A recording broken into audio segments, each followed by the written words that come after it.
guys, malam itu jam berhenti berdetak bukan karena waktu telah habis, melainkan karena manusia baru saja merobek langit-langit neraka. Di balik tembok beton Chernobyl, ambisi dan kesombongan memaksa alam tunduk pada kehendak mereka. Namun tepat pukul 1:23, atom yang terkunci membalas dendam. Sebuah cahaya kebiruan membumbung tinggi, menyiarkan awal dari kiamat tak kasat mata yang menelan ribuan takdir selamanya. Tetapi kiamat kecil itu tidak datang dengan pengumuman keras. Di kota Pripyat, fajar pada tanggal 26 April 1986, mereka begitu indah.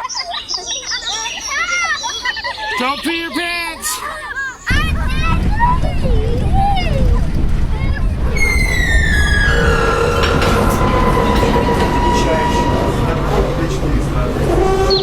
Matahari pagi menghangatkan taman-taman kota. Anak-anak tertawa riang bersiap menuju sekolah, dan para pekerja berjalan santai sambil menikmati kopi. Mereka tersenyum pada hari baru, tanpa pernah sedikit pun sadar bahwa langit di atas kepala mereka sedang membawa angin kematian yang tak terlihat, tak berbau, namun mematikan, guys.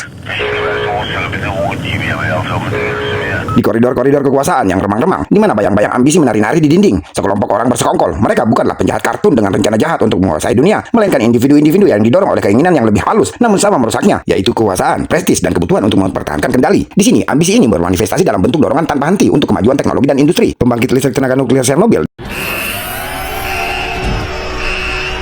dengan reaktor RBMK-nya yang canggih adalah simbol dari kemajuan ini. Fasilitas itu berdiri megah, bukti kejeniusan manusia dan kekuatan negara. Namun di balik fasad kemegahan ini, tersembunyi budaya kerahasiaan dan ketakutan, di mana kegagalan tidak ditoleransi dan kritik dibungkam, guys. Para ilmuwan yang bekerja di Chernobyl adalah beberapa yang terbaik di bidangnya, tetapi mereka juga terjebak dalam sistem yang menghargai kepatuhan di atas segalanya. Mereka tahu cacat desain reaktor RBMK, tetapi mereka takut untuk berbicara. Mereka takut kehilangan pekerjaan, reputasi, atau bahkan nyawa mereka. Ambisi mereka untuk maju dalam karier mereka dikombinasikan dengan ketakutan mereka akan konsekuensi berbicara, membuat mereka diam. Dan kemudian terjadilah bencana.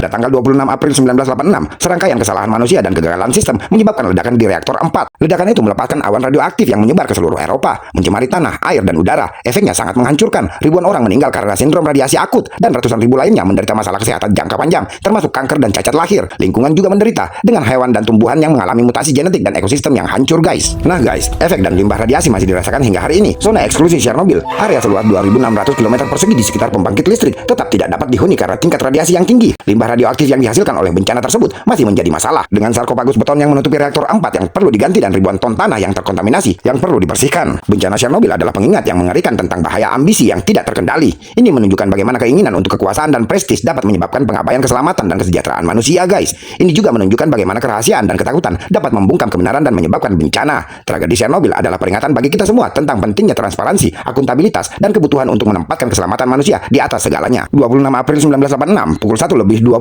dini hari, di saat ribuan warga kota Pripyat terlelap dalam mimpi tenang di dalam ruang kontrol reaktor 4 pembangkit listrik tenaga nuklir Chernobyl, situasi justru sedang merayap menuju kiamat. Uji coba keselamatan yang dipaksakan dan meremehkan prosedur keselamatan mulai menunjukkan hasil yang mengerikan. Daya reaktor yang seharusnya stabil mendadak merosot drastis, lalu dalam hitungan detik melonjak secara liar tak terkendali, guys. Di dalam ruang kontrol, lampu-lampu indikator berwarna merah menyala dan berkedip histeris. Layar monitor menampilkan angka-angka lonjakan daya yang tidak masuk akal. Udara terasa makin berat, keringat dingin membasahi dahi para operator muda yang berdiri terpaku. Ketakutan mendalam menjalar di mata mereka. Dalam kepanikan yang memuncak, keputusan terakhir diambil. Tombol saklar darurat AZ5 ditekan. Tombol ini adalah rem darurat, sebuah sistem yang dirancang untuk memasukkan seluruh batang kendali boron ke dalam reaktor untuk memadamkan reaksi nuklir seketika. Namun mereka tidak pernah tahu ada cacat fatal pada desain reaktor RBMK tersebut. Ujung dari batang kendali boron itu terbuat dari grafit, material yang bukannya meredam melainkan justru memicu lonjakan daya dahsyat pada detik pertama saat dimasukkan. Bukannya memadamkan api, tombol darurat itu justru menyulut sumbu ledaknya, guys. Nah, guys, di dalam inti reaktor suhu melonjak hingga ribuan derajat Celcius dalam sekejap mata. Air pendingin mendidih dan berubah menjadi uap bertekanan maha dahsyat. Pipa-pipa baja setebal puluhan sentimeter meliuk seperti plastik yang meleleh. Lantai beton bergetar hebat. Uap bertekanan ekstrim meledakkan penutup reaktor seberat 1000 ton ke udara. Hanya beberapa detik kemudian, ledakan kedua yang jauh lebih dahsyat menyusul. Reaksi kimia hidrogen menghancurkan seluruh bangunan reaktor 4,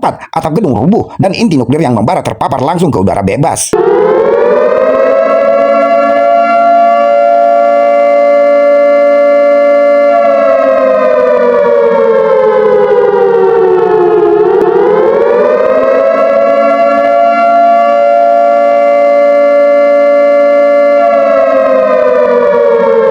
Dari reruntuhan reaktor 4 yang membara, menyembur sebuah kolom cahaya kebiruan yang menjulang tinggi menembus langit malam. Cahaya itu tampak begitu indah dan magis, namun itu adalah ionisasi udara oleh radiasi fatal. Pintu neraka telah terbuka. Lebih dari 50 ton bahan bakar radioaktif terlontar ke atmosfer, menyebarkan partikel maut berupa lodin-131, cesium-137, dan strontium-90. Kekuatan radiasi ini setara dengan ratusan bom atom yang dijatuhkan di Hiroshima, melepaskan racun yang tak terlihat, tak berbau, dan tak berasa. Di kota Pripyat, fajar menyingsing tanpa ada pengumuman evakuasi. Anak-anak berangkat ke sekolah, para ibu mendorong kereta bayi, dan warga menghidup udara pagi yang hangat hangat. Mereka sungguh tidak tahu bahwa setiap tarikan nafas, mereka sedang memasukkan partikel radioaktif yang menggerogoti sel-sel tubuh dan merusak DNA mereka secara permanen, guys. Nah, guys, dampaknya tidak berhenti di Pripyat. Awan radioaktif terbawa angin melintasi wilayah Belarusia, Rusia, hingga menjangkau seluruh benua Eropa. Hutan pinus seluas ribuan hektar di sekitar reaktor mati seketika, berubah warna menjadi coklat kemerahan yang kelak dikenal sebagai Red Forest atau hutan merah. Ribuan hewan ternak melahirkan anak dengan cacat genetik parah. Sungai dan sumber air tercemar racun abadi. Puluhan ribu tentara, pemadam kebakaran, dan pekerja yang dikenal sebagai likuador dikirim ke medan maut tanpa perlindungan yang memadai. Banyak dari mereka tewas dalam hitungan minggu karena sindrom radiasi akut. Sementara ratusan ribu lainnya harus hidup bertahun-tahun dalam penderitaan kanker dan tumor. Sebuah kota yang dulu menjadi simbol kejayaan teknologi, Pripyat, berubah menjadi kota mati yang membeku dalam waktu. Tanah di sekitar reaktor diisolasi menjadi zona eksklusi, sebuah wilayah seluas ribuan kilometer persegi yang tak boleh dihuni manusia hingga ribuan tahun ke depan. Jadi guys, tragedi Chernobyl bukan hanya kegagalan sebuah reaktor 4. Ini adalah cermin kelam dari kesombongan, kerahasiaan politik, dan ilusi manusia bahwa bisa sepenuhnya mengendalikan kekuatan paling mematikan di alam semesta. Di tengah keheningan Pripyat hari ini, bangunan-bangunan berkarat itu berdiri sebagai monumen peringatan abadi tentang harga yang harus dibayar mahal oleh bumi dan kemanusiaan ketika ambisi mengabaikan kebenaran. Welcome to Chernobyl.